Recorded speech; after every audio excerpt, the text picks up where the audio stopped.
peux bien expliquer, comprendre que baza batata ya milimo ya bato. Mais baza père des églises de réveil T. C'est Alexandre Yadinabala, papa Jacques Vernon, na papa Kélan qui est avec nous jusqu'à ce jour.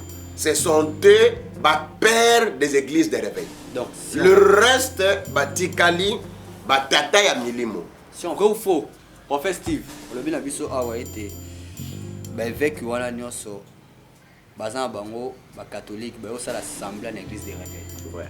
Balobi évêque vous en irréprochable. Siko mituna Isaïo biyano yanga me permettre nga. OK. Est-ce que ba évêque na biso ba irréprochable? Ah, je pense pas. Merci. Ou faux. Tous les évêques Mukuna, Dodo Kamba, Kakenza bango nyonso wana ata moko te. Ayoka 1 Timothée chapitre 3 verset 2. Et selon 1 Timothée chapitre 3 de 2 verset 3 moko te sana ngakati. Mutumo taza. Est-ce que ba évêque na biso za babali mwasi moko bana makangu libanda te? Te mari. Wana kokende na kiko tricher te. Te nazolo ba nzambe kuta permettre aligner tricherie te. You un évêque la denga très bien. Ce qui évêque osa irréprochable te, c'est qu'automatiquement tu dois avoir une seule femme. Balobi makangu te, une seule. De deux cas. Vrai ou faux? Tous les évêques ba na moi si moroté. Wana ebite. Propre enseignement. OK. Ba yeli biso bakaba bakipa. Ba yeso makambo ba talit o baboyaka. O baboyaka. Très bien. Ba yeso makambo ba ordre ya. C'est que na critère ya ke base la ba évêque na kombo nzambe ya lola critère na ezate. D'abana critère wana. Critère ya un évêque ezate. Que ça soit côté archevêque Kankenza, ça côté évêque de Lokamba, les critères na ezate. Pose dans la un évêque, tu dois avoir critère nyonso wana. Landinga, je crois bien que na ba critère nyonso o baza ba évêque. Yango je lance cette appel église du Congo. Et ça, le coup, la base, va envoyer à diable. Papa Brady vous dire une chose. En tout cas, permettez-moi le terme. Dans le moment où tu as comme moment ma casse mingi. Oyo bazali ko sacrifier ba âme ya batu. Batu ba ko kufa, ba accident tous les jours. Au lieu ba na Nzambe, ba la concentrer na prière. Bazali ko disperser ba na Nzambe. Venez à moi télévision. Abonnez-vous massivement. Mesdames et messieurs, bonjour, bonsoir, vous êtes nombreux de nous suivre partout dans le monde. Merci pour cette confiance. Sur cette chaîne, comme je le dis toujours, il y a une tendance que nous avons adoptée. Cette tendance-là est tellement belle. Parce que la tendance nous oblige à être frais. Cette tendance fait en sorte que nous ayons ici, parmi nous, des grands et de belles servants de l'Éternel. Entre autres, nous avons des pasteurs, des évêques, des évangélistes, des prophètes. Ici, c'est grâce à eux nous sommes édifiés. Nous vous prions de vous abonner alors très massivement sur cette chaîne. La première fois que vous avez l'occasion de nous suivre sur cette chaîne, mesdames et messieurs, là c'est écrit en noir. S'abonner, appuyer ou cliquer. Évidemment, il y aura une cloche qui va sortir, tu vas être la première à recevoir des notifications à chaque fois qu'il y aura une émission en ligne. Appuyez sur la cloche pour ne rater aucune de nos émissions. Merci à vous tous. Merci aussi à l'équipe et venez à moi tous TV. Et là, je saluerai le pasteur Freddy Tsoki, moi Nzambe, c'est lui qui nous accueille ici dans ce beau cadre. Vous tous. Voilà, aujourd'hui, on est revenu plus vite parce que l'hôtel, nous devons comprendre plus vite. On n'avait pas pu finir cette émission parce que il faut tout faire vraiment ma casse dans l'hôtel. Bâtir, détruire. Thème sur les hôtels, nous allons les décortiquer aujourd'hui avec beaucoup de questions, beaucoup d'intelligence et questions d'actualité aussi. Avec ce grand homme de Dieu, il a une grande communauté.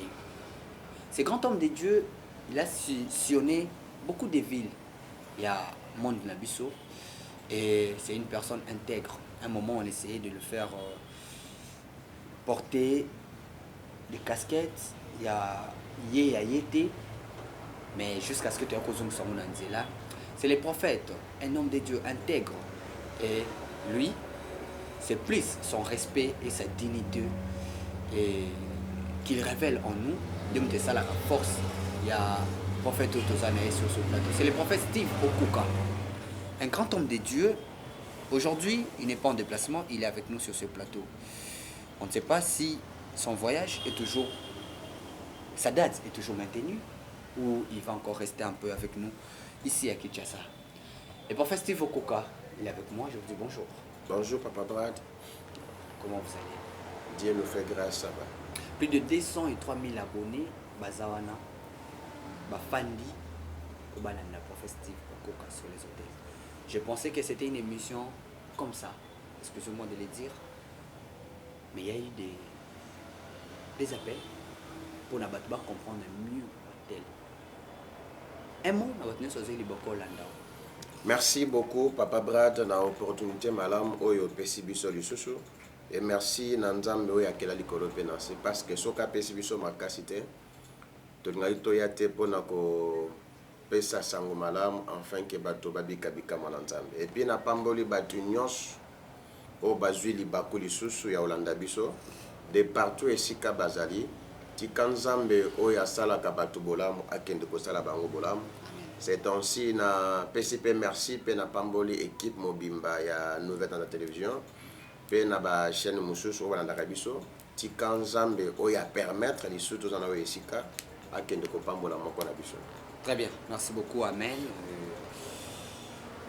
Na kota mbala moko na vif sujet na biso. Thème na biso lelo eza sur les hôtels. Na linke batu na début ba yeba que to fanda to zonga mingi pena sur les hôtels. Mais homme de Dieu, avant il y a banda sur les hôtels, permettez-moi makambo ezoleka. Olobela ki yango pe mo mkiene ngato zonga sumo mkiene to ça moi retro sur l'église, question d'actualité hein. To simba. Ebele bazoloba lelo oyoyo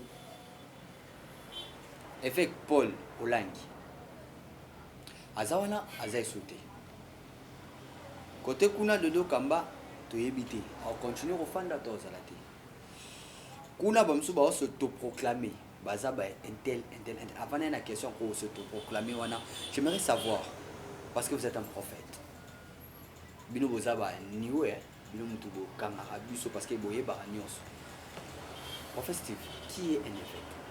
Merci. Comme c'est une émission chrétienne, nous avons tout ça et par après tout dans l'émission. Aux alliés Zambé Nabikama, merci pour la grâce.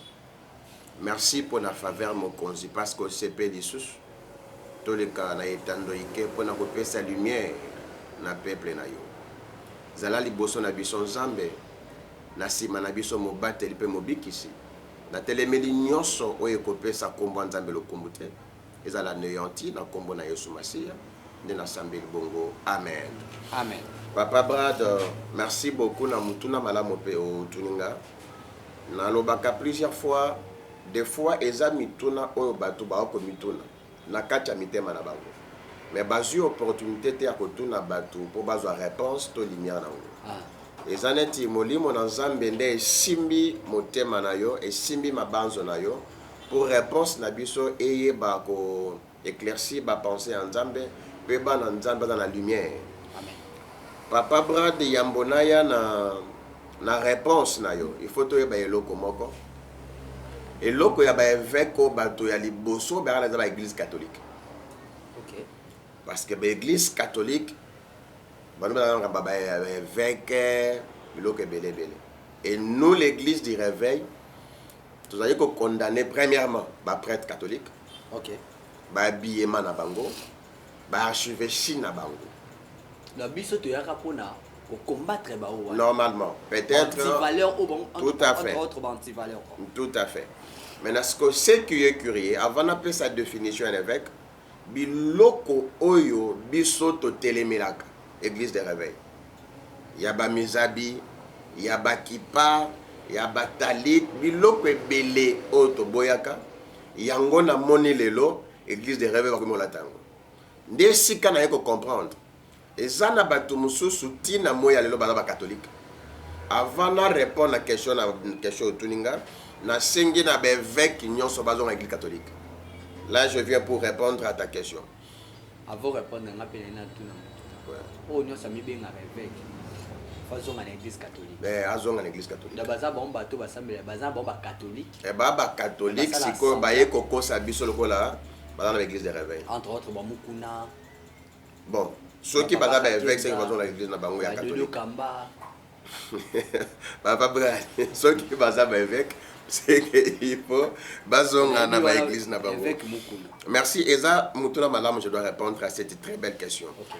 Papa Brad évêque, c'est un mot qui vient en grec, qui veut dire épiscopos. Okay. Ça signifie surveillant, ça signifie inspecteur, ça signifie aussi responsable. Très bien. Madame. Et ce qui, par exemple, aux abattus surveillants d'une église, n'est-ce pas? Parce qu'il y a un ordre. Et ça, le lingue évêque à se comporter. Yango, avant de répondre à la question, madame Moana, na lingo tangilanga 1 Timothée, chapitre 3, verset 2 à 3. Ok. Quand il y a 1 Timothée, chapitre 3, verset 2 à 3. Nesika tokoyeba réellement est-ce que baza ba évêque to ba évêque. Voilà. Est-ce que ba koza la ba surveillant église? 1 Timothée chapitre 3. Ouais. Verset 2. 2 à 3. 2 à 3. Je lis au nom du Seigneur. Amen. Il faut donc que l'évêque soit irréprochable. Landa siko na lingo zota na expliquer. Très bien. Balobi évêque vous en irréprochable. Siko mituna Isaïo biano yanga me permettre nga. OK. Est-ce que ba évêque na biso ba irréprochable? Ah, je pense pas. Merci. Tu continues. Mari d'une seule femme. Mutuna mususu. Est-ce que ba évêque na biso ba bali mwasi moko bana makangu libanda te? Te mari. Wana okene na kiko tricher te. Te nazolo ba nzambe ko ta permettre à ligne tricherie te. You un évêque la dinga très bien. Ce qui évêque osa irréprochable te, c'est qu'automatiquement tu dois avoir une seule femme. Balobi makangu te une seule. De deux kamba a une seule femme. Des fois balano a divorce. Toki tanana se. Voilà. Yé place ana longi moki. Mari d'une seule femme, sobre, modéré, réglé dans sa conduite. Merci. Est-ce que na makambo ezali réellement pour les kana église catholique? Bana ba langage modéré? Te. Est-ce que makambo bazo sala réellement bazali kotinde église wapi? C'est que na critère ya ke bazala ba évêque na kombo nzambe ya lola critère na ezate.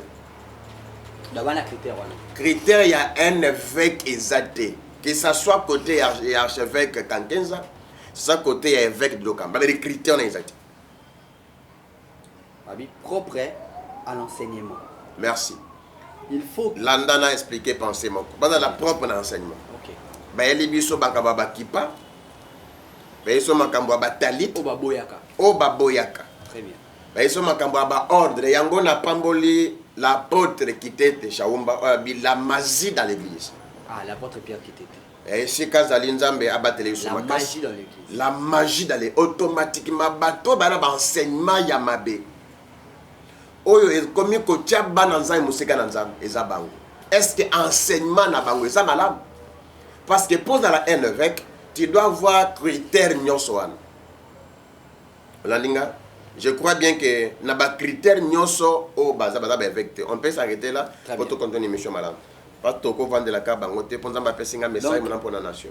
Un évêque aza oyo tout tangana 1 Timothée chapitre 3. Wana za ba critère un évêque. Voilà. Mais un évêque c'est un surveillant, un inspecteur et un responsable. Si ko ba ko peut sa critère, il y a évêque à cause anango. OK. Pas dans la surveillance d'une église. Pas dans l'inspecteur d'une église. C'est que critère wana moko na bakawana bazana ngo ezate. Yango je lance cette appel église du Congo. Et ça le kola baza ba envoyer ya diable. Papa Brade vous dire une chose. En tout cas permettez-moi le terme. Na moment autozai comme moment makasi mingi. Oyo bazali ko sacrifier ba âme ya batu. Batu ba ko kufa, ba accident tous les jours. Au lieu ba na Nzambe, ba la concentrer na prière, bazali ko disperser ba na Nzambe. Le temps que batu bazwa na souka ya mvula et n'oublie pas na mbora toke ma meilleure élection. Ba sacrifice ezebeli. Et dans la mutu mususu papa Brad ba pesa ye prophétie ba promesse il faut bika bika manazana. Mais to comité le lozo simbate. Ok, l'État a se concentré dans 11 ans, il faut RSC boyer et à distraction. C'est pourquoi nous avons lancé appel. Nous avons chrétiens partout au monde. Bolongwa, nous avons distraction, parce que baza ba gens au ba distraire peuple de Dieu enfin que base qu'on a ba distraction ba RC ba Eric ba biloke zangatine loba nanga amen. C'est pourquoi tout chrétien là où tu es, c'est le moment papa Brad. Il y a qu'on se concentrer au sambe l'ensemble. T'as la vie dans du janvier tilelo. Au qu'on répéter l'okomoko. Mais laisse-moi vous dire une chose. Pourquoi tu appelles un groupe Eric? Eric Niniwa. Église des réveils indépendants du Congo. Non, il n'y a pas de bien noté. On a connu les blocs. On a dit que délivrer. En fait, il a toute la question, mais non, on dirait. Non, papa, brad, tout le monde est édifié. C'est quoi, Nanazara Père et Église des réveils? Qui est réellement les pères de l'église des réveils? Parce que évêque, il y a 1 Timothée chapitre 3 verset 2 où bazo correspondre te wana. Pour nga benga bonga bonga. Moko na bango papa Albert Kakenza. Un moment se proclame, c'est lui le père de l'église des réveils. Que y a des pères de l'église des réveils. Des papa voilà. Avec par exemple. Avec beaucoup de respect que nous avons bango. Parce que ce qui est l'eau, c'est-à-dire réveil et téléminé, télémiwana. Il faut dire merci à Kiziamina, il faut dire merci à Albert Kakenza. Papa, vous avez un statut de l'église des réveils. Église des réveils. Vous avez un père des églises des réveils. Vous avez un statut. Vous avez une ligne pour répondre. Qui est le père de l'église des réveils? Nayebi que en tout cas, n'a pas si respect na l'archevêque Albert Kakenza. Nayebi que papa Molimo Naye est notre père défunt Mbiye Moulay. De papa Molimo Naye. Nayoko cité révérend l'évangéliste international Jean-Oscar Kibila. Papa Molimo Naye est apôtre Tambukoki. Merci. Et puis papa Molimo il y a prophète Dodo Kamba et ça pasteur Kadi à qui nous avons notre futur député. On a dit madame. Et puis pour na kozonga na mutuna na yo parmi bateaux nga na cité mon côté aza père des églises de réveil. Je cite. Tout dans a 3 bateaux ba ya na mouvement église de réveil. Papa Nkelai. Jacques Vernon na musée Alexandre Yadi Nabal. Parce que papa y a archibishop Albert Kakenza, aza papa Mbi Moulay, paix à son âme notre très cher père. Yaza mwana musée Alexandre Yadi Nabal. C'est que ma père y arrivé ba koko na bango. Je peux bien expliquer, comprendre que baza batata ya milimo ya bato. Mais baza père des églises de réveil té. Baba père spirituel, il y a banana bang. Très bien. Par exemple, père spirituel, il y a un verre de Dokamba, par exemple. Père spirituel, il y a Kingan. Mais baza père des églises de réveil té. Le père des églises de réveil que nous connaissons jusqu'à ce jour, Musée Alexandre Yadinabala, papa Jacques Vernon, na papa Kelan qui est avec nous jusqu'à ce jour. Ce sont eux, père des églises de réveil. Donc, le reste, Tikali, Tata ya Milimo. Si on veut citer Lelo, père de l'église de réveil, Lelo et papa Kelan. Tout à fait, lié Mutatikali. Mais quand nous parlons de l'histoire, Bazaka Bazaka Misato. Mais pourquoi pas Boko Kende Bangonio Soso Bazabano Bazaba docile, bien éduqué, Boko Zonga Makula, papa Kelan était pour trouver peut-être quelque chose de bien. Papa Brad Lelo Ebi. Les amakambo ebele lo bato baeba osale lo rote. Papa na de son vivant bako kende ko zota mayele na yo. Mais c'est comme si ba na posé à ko gagner mission na bango. Mais na moment où tout on a posé à mission, on a posé ba ami abatu za la gagner. Ce qui vraiment ba na posé à sagesse ya bato. Tu sais papa quand on grandissait, nos parents nous disaient ceci. Moninga ya papa na yo za papa na yo. Moninga ya maman na yo za maman na yo. Mais lelo c'est pas le problème, c'est pas le cas. Moi lelo comme que pour mutu apesa mutu valeur faut na mbongo. Lelo pose na valeur ko ya bato papa Brad, faut na mbongo. Mais ce n'est pas ça. Ce n'est pas. Yango comme on a église du Congo que libosote parce que bazali ko bona bloqué dans intérêt en Zambété. Une dernière question Elinga pour na propos de la question d'actualité. je voulais savoir, l'homme de Dieu, parce que, hormis que vous êtes un homme de Dieu intègre, vous êtes aussi un avocat. Vous représentez les pays, une institution, je peux dire. Tout à fait. Parce que vous en avez ordre. L'élo, c'est la politique qui utilise l'église, ou c'est l'église maintenant qui veut entrer dans les embrouilles politiques. Parce que Makambo est Salama Oyo, entre autres, élections, parce que je voulais dire quelque chose, bon, voilà, là, regardez, on m'a dit, et on a raté un peu de souka. Bango baza ko utiliser binoté ba politicien wana. Merci papa Brana Mutuna. Moi na tango kala, même si un roi dans la pose à éclaircissement en Zambé, il venait chez un prophète. Voilà. Mais l'élo nazo pe sa politique tortée. C'est nous les pasteurs, nous les prophètes, ndeto kitsin Zambé na sepo na mission. Tu peux te rendre compte papa Brad, un pasteur à qui n'a bureau à un simple bourgmestre. Bourgmestre on a vendu ici de 10h à 18h. Pasteur là comment on y manakiti. Je comprendrai facilement que ce pasteur a mis habité. Les lots la plupart y a battu dit côté ka appel authentique na bango pour ensemble. Un prophète qui se connaît, il ne peut pas déplacer dans son bureau. Alors bien il y a un bureau là. Tout le monde y avait un général nakati à la Bible. Il est allé voir son prophète pour la maladie Yamaba. Mais la Bible les prophètes à Abimate après ça il y a instruction malgré tout ce qu'il a. Zonga. Kende. Et dans cette histoire, il y a le respect du sacré. Il y a le respect des ministères. Les lots, ceux qui les lots, on critique les hommes de Dieu. Bah, on a un problème. On n'a pas de ouin de Dieu dynamique. Au bas, on respecte appel na bango. Pardon? On n'a pas des hommes de Dieu dynamiques. Au bas, respecter. Papa Brad, par exemple. Ceux qui est un politicien, là, je bénis mon père spirituel, l'apôtre Augustin Mouimpe. Je suis allé accompagner mon père quelque part. Et pas mon consumo a payé $20,000. Alors, Binzamba Pambola yo, na sepeli ozwambongo oyo tient enveloppe na yo kota ba ofale. Voilà des hommes de Dieu que nous voudrons. Ce n'est pas seulement pour na $1,000, $5,000 na vandi na beauté. C'est que na yebi oya bengangate. Papa Brad soko yebi musana yo malam. Ozala fier na musana na yo. Soko yebi appel authentique na yo, tu seras fier de toi. C'est pourquoi nous avons lancé appel na Batunyos. Crois ce que Dieu t'avait dit. Ata ou na chemise moko. Ata na bikok na se. Crois que Dieu t'avait appelé à la grandeur. Ata les lotés lobi ekosimba. Amen. Ce n'est pas seulement que ozo pesa ngambongo et belé bateki bonzambi. Les lots basana ba pédé.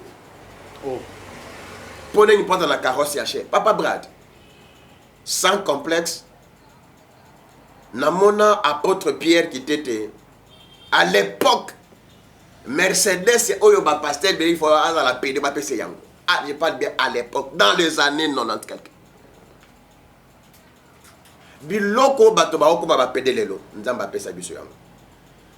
Siko na tango na zangaka na fléchi nzamba balite. Très bien. Lelo nzamba pesa ngata chemise ya 10,000 francs. Ata 5,000 francs. On a zanga kilo. Pourquoi on fait d'abord? Il faut présenter Batunzambo à Lokotaka. Les gens peuvent dire pasteur sur Batomboami, parce que tout homme que tu as vu le Loazama net ne l'a kitoko boy. Les gens t'ont vu aujourd'hui, Papa Brad. Batomba mon Papa Brad 5 à 10 ans passé. Selon Nzamba Salak. Donc croyons à ce que Dieu nous avait dit. Et Torobi Kabika Manazam. Merci beaucoup l'homme de Dieu. On a moins de gens au quotidien sur l'hôtel. Normalement. Thème na biso le lusque moi on va parler sur les hôtels. Batu abengi batu atuni ba question, batu belé ba on dirait ba mi mono ndi bazan kati ya ba hôtel mais ba na ignorance. J'aimerais que obi ça biso no elo moko. Comment savoir qu'il y a un hôtel bon tout ban na hôtel maléfique. Oye bandeni qu'il y a ndo zana ko au kota d'un hôtel. Papa Brad, bateau belé, parce qu'il subir un hôtel très maléfique. Ils ont une famille belé, la plupart, ils ont bloqué plusieurs fois. Papa Brad, on a remarqué, papa a senté maman. Maman, j'ai moi, na sa capare na moi. A colisi moi, na ndenge na moi, na kérate na poto. Moi, na komi potope azalaki Henri na Congo, a komi na France par comme Christeller a changé comme. Mais papa na soka linga loka mwana wana. Ata o changer combo, wana makila papa wana. Tu peux changer un nom, mais tu ne peux jamais changer le sang. Qu'est-ce qu'il te dira? Loba koza makila nangate. Mais le sang papa Brad et kolongo la combo changer Franklin. Au kolongo la combo changer Christophe Lourdes. La plupart ya batu ebele papa Brad bazana ba hôtel moko tilelo. Na yambi ba pele ebele de mon côté to bisinga bi papa. Et réellement on s'est retrouvé na makambo oyo. Mais to lingi réellement to yeba papa Brad ni nyango eko sala batu ki to na kati hôtel wa. Papa Brad. Na yambi appel ya maman va partir à Belgique bisinga prophète. Ngatango mama na ngai abotinga. Naza mwana liboso na kati ya famille nanga. Mama nanga botinga na komi na âge ya 11 ans. Na yeko tuna lisolo ya mama nanga. Mama zo ebisanga boy. Avana bota yo. Na sina bota kana papa moko bana misato. Mais papa wana balakanga te. Nde na yeko kutana na papa na yo. Parce que na lignée ya bana azalo kola mwana ya mine. Mais na papa wana azalo kola mwana liboso. Albisiko tango na kutana papa na abandi ko boti sanga. Et puis alors balek ne 4 na si. Si qu'on a batat na bana liboso ya misato abotaka wana papa Brad. Ya liboso ba sente ba baliete. Ya mi balé ba sente ba baliete. Ya misato ba sente ba baliete. Si ko oya ko bota ya misato ya mine ya papa wana ya liboso. Papa wana pe abandi ko boti sa ye abaliete. Mwana paluka kanzamba. Mwana paluka kanzamba. Nzamba eko sala ngolo, papa Brad akutana mobali, mobala tani abali. Officiel mais loko salimate na kati ya famille wana. Oya botaki ya suka te mususu. Papa ni balé. Oyo na kati ya bana za mwana liboso. Voilà, yele mtu ayeko bala. Ayeko bala officiellement. Très bien. Lokola hôtel ezo réclamer que bango ba ko balate.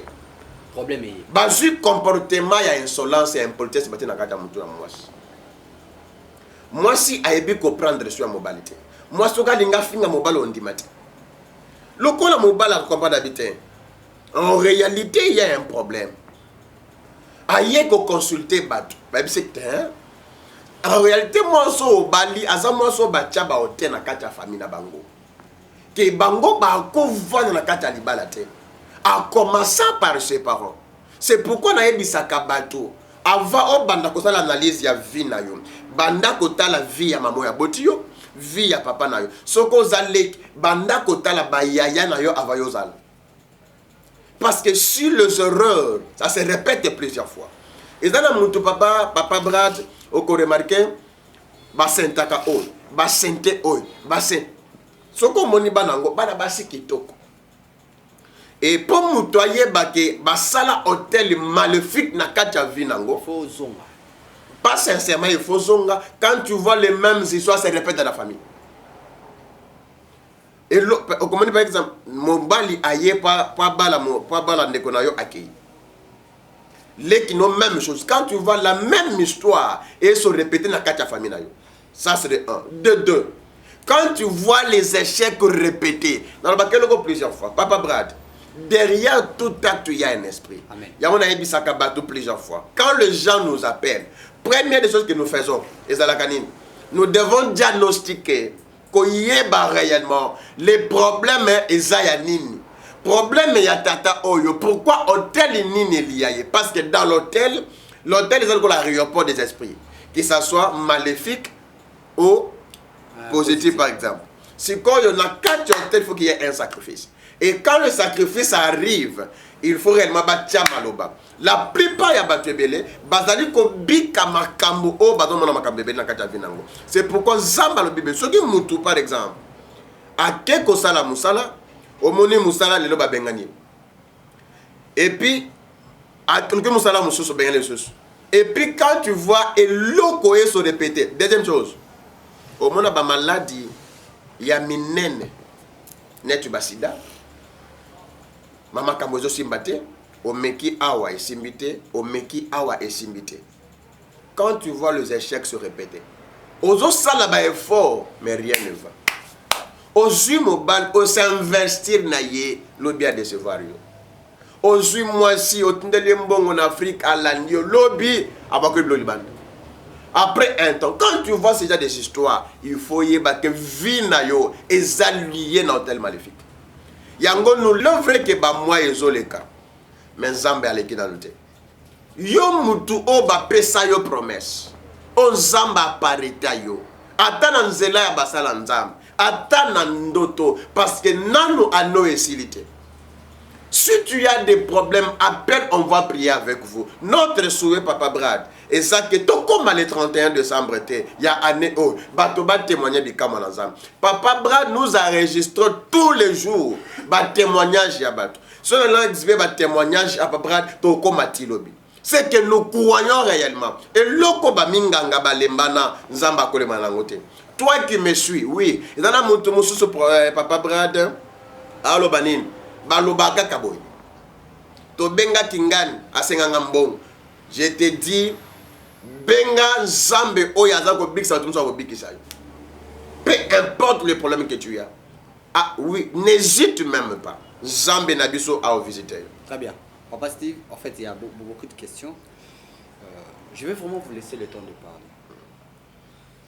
Il y a une dame qui a appelé Abi Bango. Il y a un Ndeko Moko sur 7 filles. Kota Bassi, du bas d'été. 7 filles de Baza. Il y a un Moko. Il y a un Longa pour faire un bal. Ils appellent parce que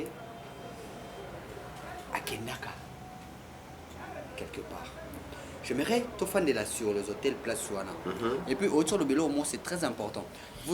Les gens vont vraiment me permettre sur ce point.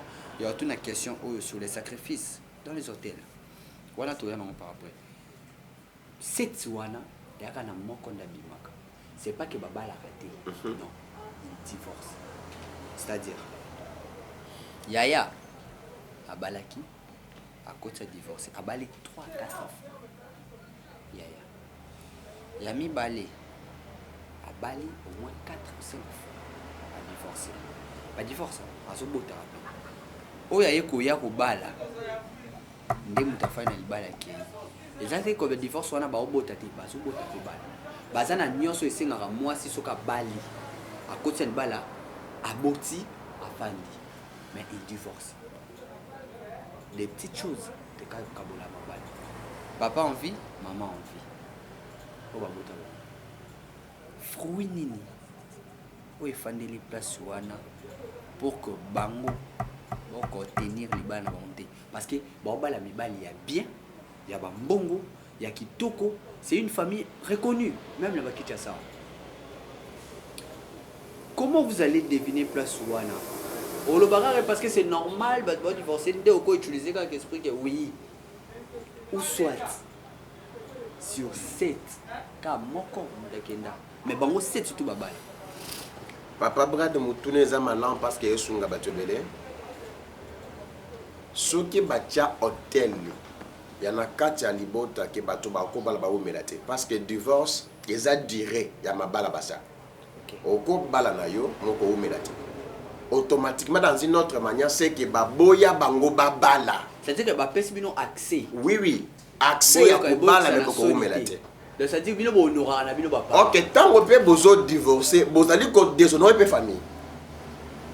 OK, na place oyo il faut pas bâtir hôtel ya mariage.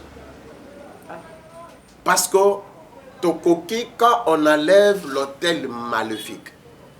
Papa Brad, il faut que tonga hôtel ya libala. Il faut remplacer l'hôtel. Très bien. Côté négatif pour remplacer. Oui, oui, peut-être na kati ya libota oyo, Papa Brad, bato babala kati. Hôtel ba erija. Ya bino boko balate bo bota te. Musus oko bala na yo, me bakangi mabota. Pour à la longue, mon bala ke ne libanda ke ndoko bota. Yo, tant mon bala bota yo kakibisa okay. C'est que hôtel ya selba ezobenda yo. C'est que na libota oyo, première des choses, il faut ba yeba. C'est facile ata ba yebite. Et ça que baloba na kati ya famille na batia hôtel ke bango ba ko balate. c'est qu'il faut batonga hôtel ya C'est-à-dire que mariage. ceux qui vont balader, ils ont une force. Il y a que forcer destin moko boye, mais hôtel on a mutu. Ils auraient retenir bango. Donc mon temps sont forcés. Bon, tu as posé la pression. Mobile pas balayer. Place ça bien. Ce qui est spirituel est spirituel, ce qui est physique est physique. Il faut pas banda kolonga na butu et na mo ipe ba yo kolonga. Papa Brad, ce qui est pouvoir il y a qui hôtel négatif et là na mutu na vie. Tu peux faire une très bonne émission boy. Mais des fois va foutre en côté. Mais une personne qui parle bien, c'est qu'hôtel il y a qui dans la carte bon on appelle ça exemple. Très bien. Ce qui y a 7e à vendre qui les balles. C'est qu'à découvrir. Je commence par moi-même, Papa Brad. Ah, ok. Na katia li botananga, muto assis sa classe licence arrêté. Oh. Na katia li botananga, muto abala alliance azate. Oh, yo là-dessus. Oui. Kobanda ba yayati na balek. J'ai compris une chose. Que papa nanga, azaki na mbongo ebele. On appelle mon père à faire million. Trango Mobutu azoya na mboka, mon père allait le saluer na kilote. Na repos popé sa Mobutu mbote na kifozana. On avait compris que papa na biso a sacrifié ka ba étoile nyonso ya bana. Taunga na comprendre na ye koluka nzambe. J'ai compris que papa batala hôtel maléfique. Il y a que bénéfique influence positive na biso et kende na vie ya papa pour papa azalaka mutu munene azalaka mutu munene. Quand moi j'ai compris ça, et l'autre à liboso, na kimi na église. Na bandi ko lukanzam. Na bandi ko de toute manière, parce que Dieu me l'a parlé, que na kancha famille no yasa yasa, na bandi ko bundisa hôtel négatif. Et tant na bundisi hôtel wan, nzamba bandi ko visitenga. Et je suis. Parce qu'au bâtir, il y a positif. Oui, oui, tango, normalement, tango aux abolir, aux alliés ko longola hôtel négatif, en ce moment-là, il faut bâtir hôtel positif. C'est-à-dire que hôtel négatif, baloba ke bino bana ki ngani botate. Boko balate. Mais quand tu bâtis un autre hôtel, au bandé ko tia maloba, ngana ko bal. Ngana ko. Donc aux alliés ko changer négativité à la positivité. C'est ainsi aujourd'hui. C'est dans un témoignage à hôtel. C'est-à-dire mutu, il faut y bandenge nini à koto. La plupart déjà Papa Brad, de très belles femmes. Des belles hommes là qui toko mais badali comme mituna ce que je vis ce n'est pas ma vie bazui et c'est ngona bango ba changer yango azo vivre une vie qui n'est pas sa vie au moins muto aza bien mais azo là pourquoi ma vie est comme ça mutonga sumukite asali mabete mais il est en train de se dire Seigneur pourquoi yango na sengi appel na ba chrétien nyos il y a peut-être cette émission ils apona yo on se retrouver na katia makambo. Tu as des problèmes que tu veux que Nzamba salila. Je vais t'annoncer une chose. Sokito sambelina yo. Tu reviendras pour témoigner la grandeur de Dieu. Aux en pour ça deux fois consulter prophète Steve. Au Kobenga Biso na plus 243 97 023 36 67. Problème mignon Sozanango. Et laisse-moi vous dire une chose. Toko comme le 31 décembre te okotato la Nzambe nangai. Peu okotato la Nzambe ona salelaka. Oui. S'il y a de faux, il y a de vrai. Essaye seulement au Kobika Bika Manazam. Voilà, merci beaucoup Papa Steve. On est arrivé à la fin de notre entretien parce qu'il y a une question que cette question va vraiment toucher. Vas-y papa. Rôle et sacrifice. Parce que vous avez parlé de votre papa. Il a eu le temps de vous sacrifier. À baptiser hôtel Wana la sacrifice Morobo. Soit il avait tué, soit il avait fait alliance Morobo, on ne sait pas. Oh, yo, mais yo qui n'est qu'à détruire. Si une personne pouvait être puissant comme ça, il y a qu'au sale hôtel Moka Bongo, ce n'est pas facile yo oyakara boy. Au détour hôtel Wana. Soyons réalistes, ça c'est pour les spirituels. Je ne pose pas cette question pour des bébés spirituels. Tout à fait. C'est que vous devez aussi faire des sacrifices pour bâtir un hôtel pour l'Ongola, hôtel Wana. Normalement. Comment bâtir un nouveau hôtel?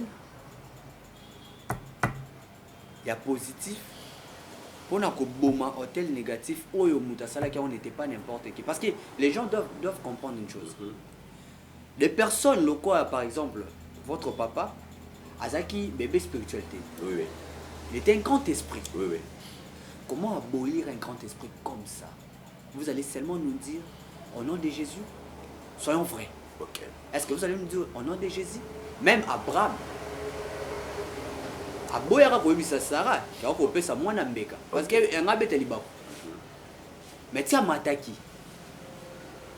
Koboma wana déjà. Papa Brad, une très bonne question. Je vais répondre dans la minute. Et je n'ai exemple pour bâtir hôtel dans les Papa Brad, j'étais pas chez mon pasteur, je lui ai dit. Parce que nous avons continué la gêne il y a 3 jours. Na ça général bisinga bon ça va lokola papa basala ba sacrifice belé à mabe. Okoluka sacrifice mo. Papa Brad nazwa sacrifice et papa na pesa. Sacrifice ni. Nazwa quoi offrande. C'est là nazwa quoi offrande mon corps. C'est là où on vous traite. Bisinga vous devez être vraiment. Oui, bisinga bi papa ba tekaka ba vie na biso. Offrande nga yango. Bisinga bi telema na ona cher. Vous rachetez. Alobi ozolongo la maloba nyonso négative. Ozoloba de bonnes paroles na vie na yo. Nalobi ngai na kolonga. Ngai na kobala. Ngai na kobonga. Makambo ekanga famille nanga ekanga ngai te. Na pesi papa offrande nanga, papa ate maloba likola bombo nanga. Alobi lelo hôtel ya sika échanger destinée na yo. Il a prié, il a prié. Lelo Papa Brad. Vous êtes marié. Hôtel Wana, je suis marié. Légalement. Légalement, na ba étape union sur oyo famille nanga salate. Vous êtes lelo avocat. Je suis lelo avocat. Oyo makambo ebele salema na vie nanga. Et lelo pe famille nanga ba komi kobik na C alliance nanga. Papa Brad, la plupart des gens ont moni les histoires spirituelles za makambo ebele. Mouton abi ba tinata transport batuma kendengom abi bango balekimbong Papa Brad oyebi sacrifice spirituel et l'équipe sacrifice physique.